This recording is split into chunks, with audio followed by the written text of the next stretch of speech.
Moore's tragedy, LAPD's tragedy. Black Lives Matter has been standing up, asking for accountability. LAPD continues to harm, continues to disrupt, continues to violate the rights of the people in the city of LA with no accountability. So we're standing in unity with the neighborhood at 27th and San Pedro, saying this has got to stop. Chief Moore must be held accountable. He's the chief, he's the leader.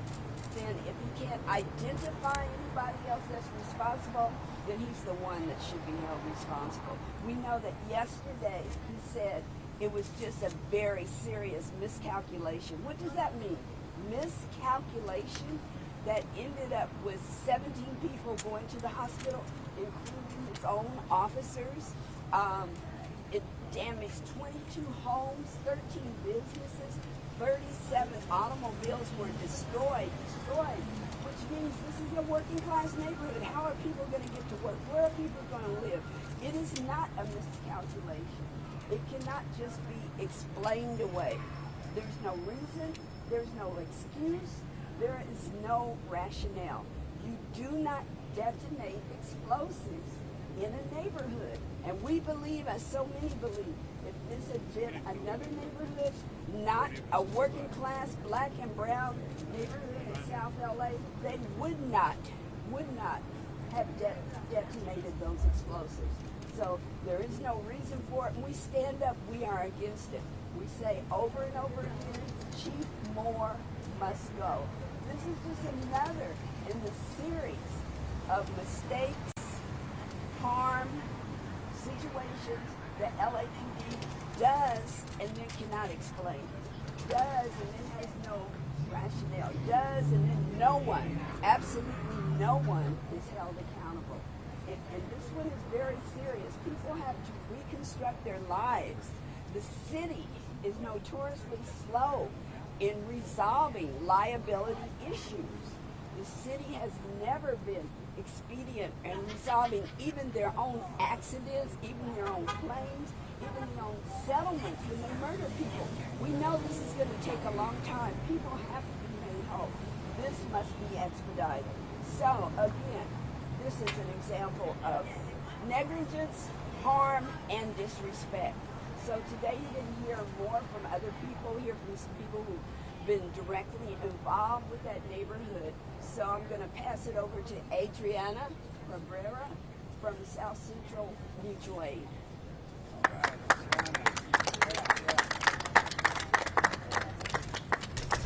Yeah, try to speak into the mics as close as you can. Okay. Thanks.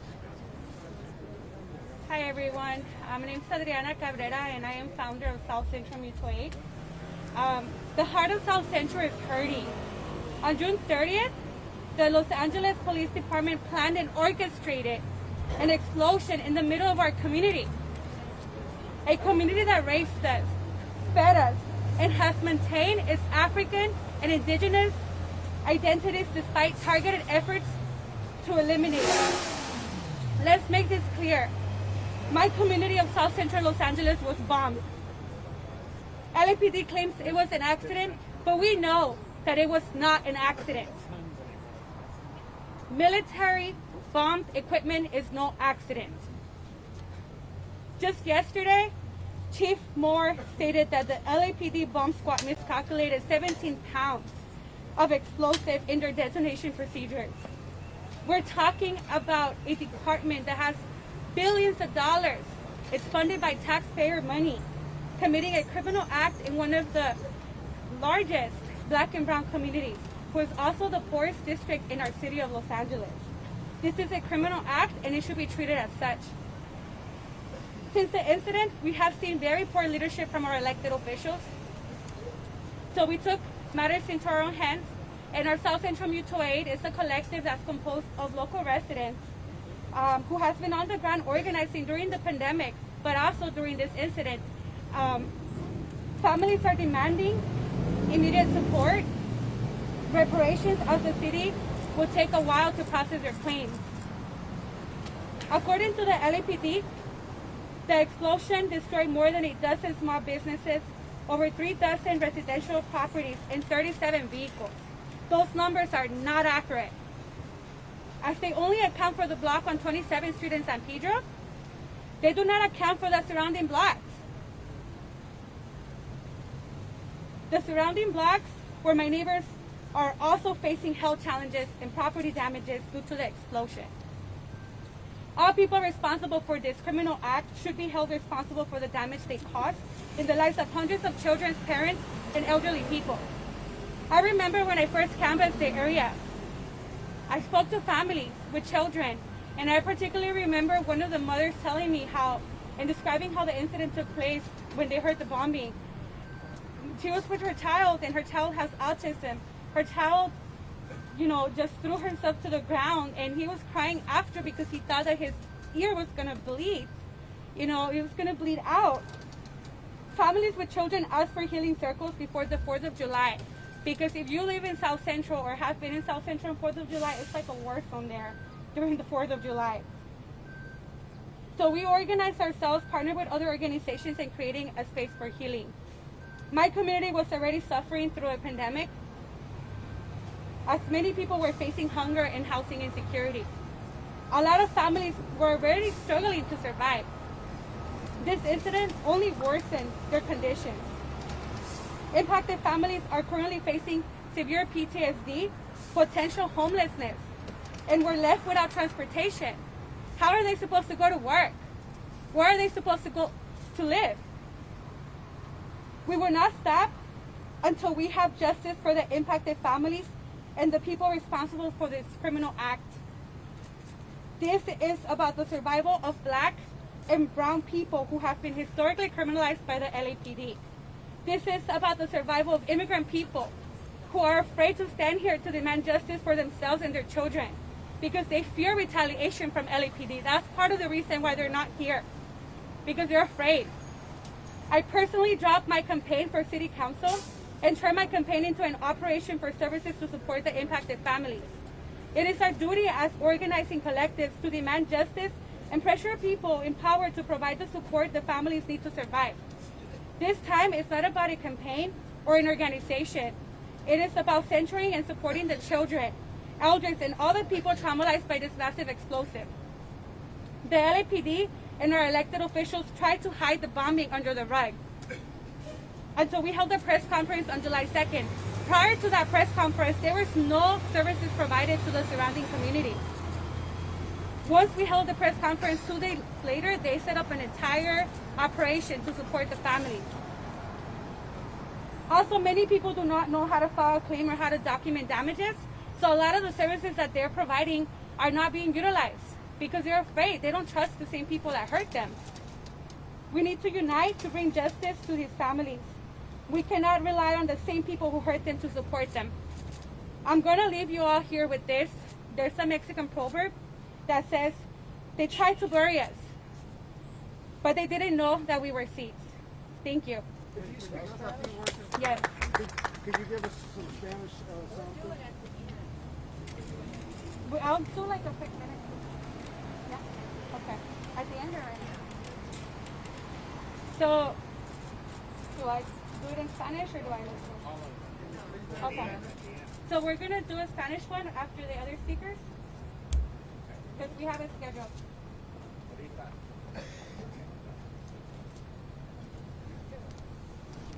Good morning. My name is Jamie Garcia, and I'm with the Stop LAPD Spine Coalition.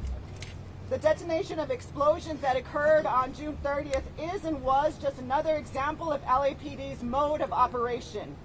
Their mode of operation is always to engage and intervene within the community with violence and complete disregard for life.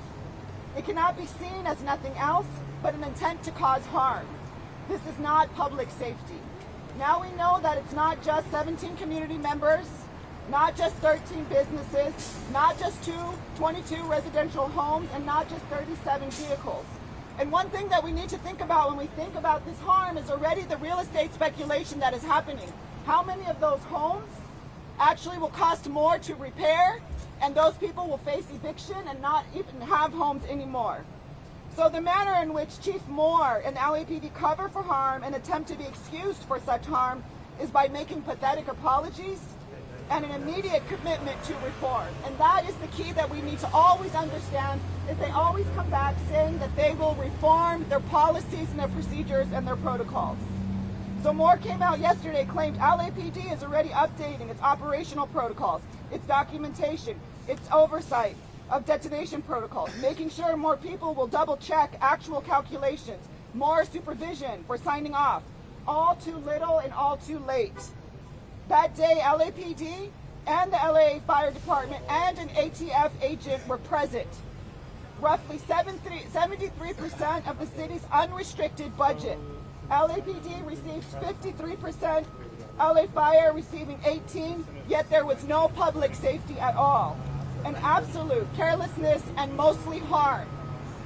But this is not a moment in time, but a continuation of history. And this also has to be understood why communities are calling for the defunding and the abolishment of LAPD.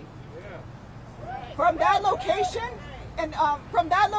if we think about where those bombs were detonated, on the other side of the freeway, about 12 blocks south, about 30 years ago, the infamous Dalton raid occurred.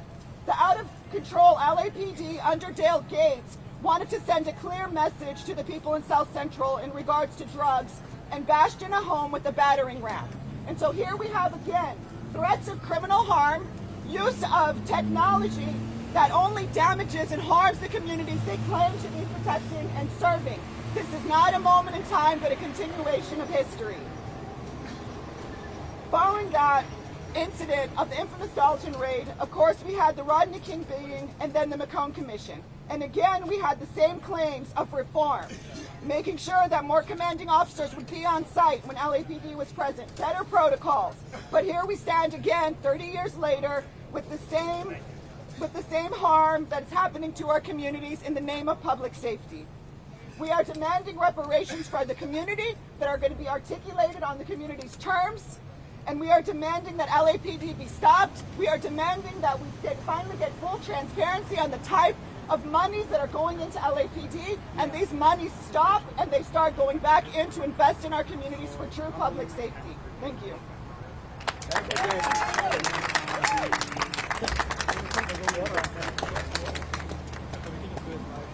Thank you, Jamie. Pete White, repeat after me. We are not safe. We are not safe. We are not safe. We are not safe. We are not safe. We are not safe. We are not safe when the LAPD pulls up in a residential community, calls all of you to detonate explosives on a whim, on a guess. We are not safe when the LAPD calls all of you to come and watch the detonation, a PR stunt, in our communities. The moniker to protect and serve does not equal our communities. It equals detonation. When we hear the numbers of families, the numbers of businesses, right? The numbers of individuals impacted, not just in the black zone or the blast zone, but outside the exterior, we must be afraid. What Chief Moore has for us is the same old trope, that reform will follow, that we will take care of it. Just trust us, the same people who detonated a bomb in the middle of your community, to fix it. If we follow that logic, we will remember just after the George Floyd rebellion that the LA Police Department hired their own consultant to evaluate all of the things that went wrong. All of the things that went wrong was that they weren't trained and that they're violent, and you can't train away a culture of violence, but that the non-lethal weapons that they use should be grounded. Over the weekend, what do we see at the Wee Spa in this tradition of reform? Those same weapons that a judge said you can no longer use was pointed point blank at the faces of protesters and shot just this weekend. And so what we see is a continuation of this rhetoric called reform, but the continued disrespect, the killing, the murders, and the bombings in our community. So again, repeat after me. We are not safe. We are not safe. We are not safe. We are not safe. We are not safe. We are not safe. As long as the people controlling these two buildings are in office, as long as they get to decide what accountability is, we are not safe. Thank you. Thank you, Pete.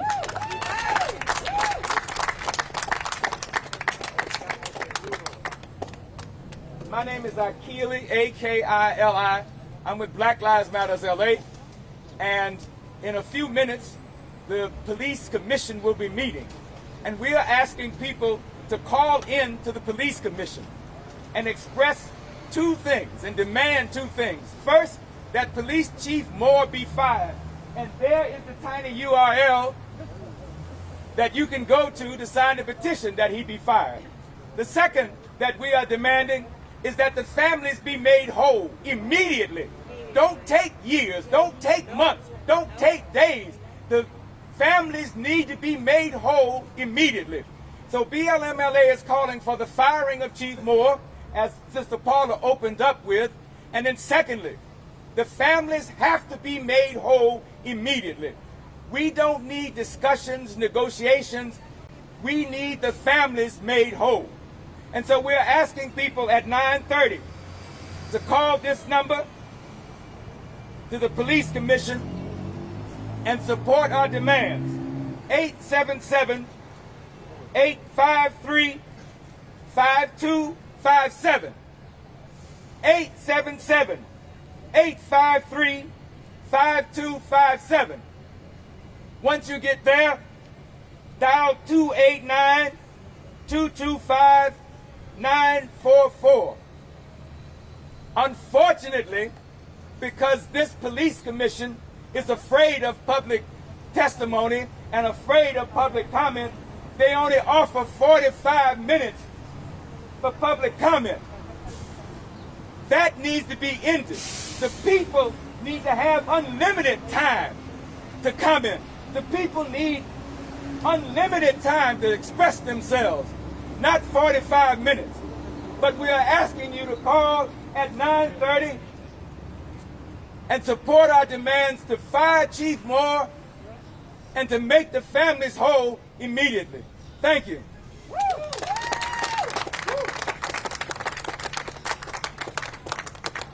And so that's the end of our press conference today.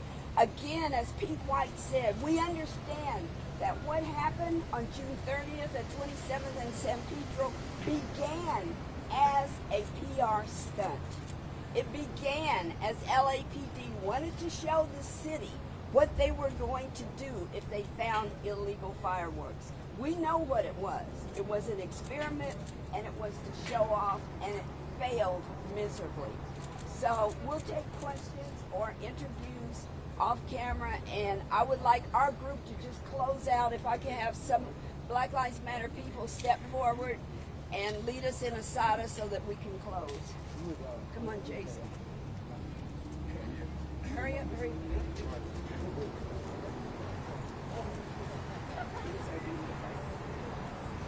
Okay, so this is something we do at the end of all of our Black Lives Matter meetings. It's called Asada for the revolutionary leader Assata Shakur. So I'm going to start in a whisper, and I'm going to ask you to repeat after me. It is our duty to fight for freedom. It is our duty to fight for freedom. It is our duty to win. It is our duty to win. We must love and protect one another. We must love and protect one another. We have nothing to lose but our chains. We have nothing to lose but our chains. It is our duty to fight for freedom. It is our duty to fight for freedom. It is our duty to win. It is our duty to win. We must love and protect one another. We must love and protect one another. We have nothing to lose but our chains. We have nothing to lose but our chains. It is our duty to fight for freedom. It is our duty to fight for freedom. It is our duty to win. It is our duty to win. We must love and protect one another. We must love and protect one another. We have nothing to